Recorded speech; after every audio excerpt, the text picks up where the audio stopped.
Пекла я всегда, с самого раннего детства. Это были простейшие кексы, домашняя выпечка.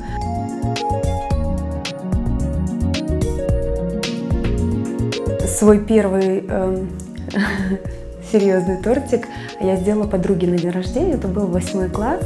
Ну и потом на дне рождения родных, бабушек, дедушек.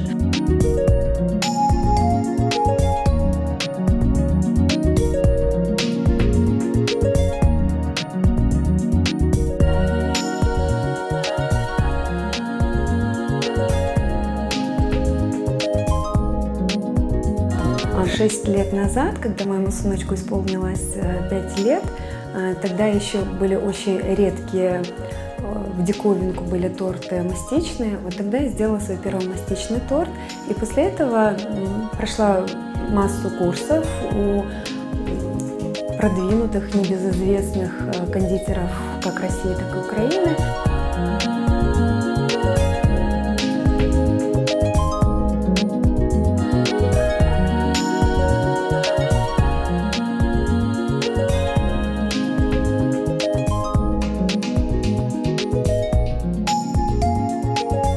Десерты и торты – это не только вкусняшки и сладости, это прежде всего искусство.